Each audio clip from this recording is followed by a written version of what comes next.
ನೀವು ಮಾಡೋ ಪ್ರಯತ್ನ ತಪ್ಪಂತಲ್ಲ, ಆದರೆ ಅದಕ್ಕಿಂತ ಮುಖ್ಯವಾಗಿ ಸರ್ಕಾರದ ಮೇಲೆ ಫ್ರೀ ಶಿಕ್ಷಣ ಮತ್ತು ಮಿನಿಮಮ್ ಏನಪ್ಪ ಅಂತಂದ್ರೆ ರೈಸ್ ಇದಲ್ಲ ಅದು ಅಥವಾ MSP ಅದಲ್ಲ ಅದನ್ನು ಮಾಡಿಸುವಂಥ ಕೆಲಸಕ್ಕೆ ಮುಂದಾಗೋದು ಭಾಳ ಉತ್ತಮ. ಇವೆಲ್ಲ ಬೇಡಿಕೆಗಳನ್ನ ಈಡೇರಿಸ್ತಾರೋ ಇಲ್ಲೋ ಗೊತ್ತಿಲ್ಲ, ಬಟ್ ಇದ್ದಿದ್ದು ಮಾತ್ರ ಸತ್ಯನೇ.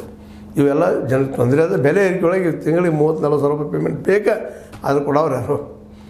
ನಾವು ಹೇಳ್ತೀವಿ ಬೇಕಂತೇಳಿ ಕೊಡೋರು ಕೊಡೋದಕ್ಕಲ್ಲಿ ಇಲ್ಲ ಶಕ್ತಿ.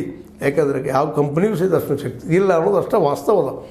ಇದಕ್ಕೆಲ್ಲ ಪರ್ಯಾಯವಾಗಿ ಚಿಂತನೆಗಳು ಮಂಥನಗಳು ಜನಸಾಮಾನ್ಯರು ಕೂಡಿ ತಿಳಿಸುವಂಥ ಕೆಲಸಗಳು ಆದ್ರೆ ಒಳ್ಳೆಯದೇನೋ.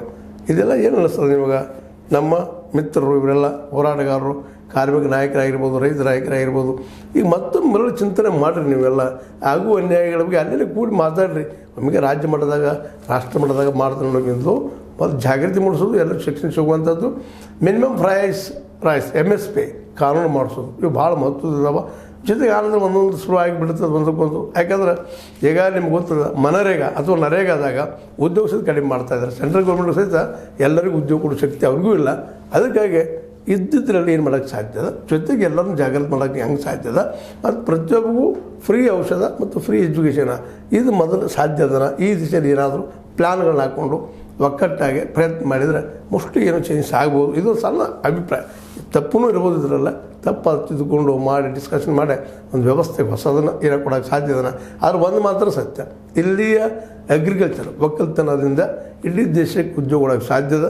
ಇಡೀ ದೇಶ ನೀರಾವರಿ ಮಾಡಿತಪ್ಪ ಅಂತಂದ್ರೆ ಇಡೀ ದೇಶಕ್ಕೆ ಉದ್ಯೋಗ ಸಿಗ್ತದೆ. ಪ್ರತಿಯೊಂದು ಗ್ರಾಮ ಪಂಚಾಯತಿಗಳು ಅವು ವ್ಯಾಪಾರ ಕೇಂದ್ರ ಆಗಿ ಅಥವಾ ಗೋಡೌನ್ಗಳಾದ್ರೆ ಮತ್ತು ಪ್ರತಿಯೊಂದು ಹಳ್ಳಿಯಲ್ಲಿಯೂ ಮಿನಿಮಮ್ ಮಾಧ್ಯಮಿಕ ಶಾಲೆಗಳಾದ್ರೆ ನಿಶ್ಚಿತವಾಗಿಯೂ ಬದಲಾವಣೆ ಆಗ್ತದೆ. ಯಾಕಂದರೆ ವಿದ್ಯೆನ ಬದಲು ಮಾಡುವಂಥದ್ದು, ಶಿಕ್ಷಣ ಬದಲು ಮಾಡುವಂಥದ್ದು ಆ ದಿಶೆಯಲ್ಲಿ ಎಲ್ಲರೂ ಪ್ರಯತ್ನ ಮಾಡಿದ್ರೆ ಯೋಗ್ಯ ಅಂತ ಅನ್ನಿಸ್ತದೆ. ನಿಮಗೇನು ಅನ್ನಿಸ್ತದೆ? ಇದು ತಪ್ಪಂತೀರಿ? ತಪ್ಪಂತ ಸರಿ ಅಲ್ರಿ. ನೀವು ಕಮೆಂಟ್ ಮಾಡ್ತಾಯಿರಿ, ಸಬ್ಸ್ಕ್ರೈಬ್ ಮಾಡ್ತಾಯಿರಿ, ಅಂದಾಗ ನಮಗೇನಾದ್ರು ಹೊಸ ವಿಚಾರ ಬರಲಿಕ್ಕೆ ಸಾಧ್ಯತೆ. ಯಾಕಂದರೆ ಇದು ನಿಮ್ಮ ಚಾನಲ್ ಹೇ ಸೀತಾರಾಮ್ ಅಥವಾ H16.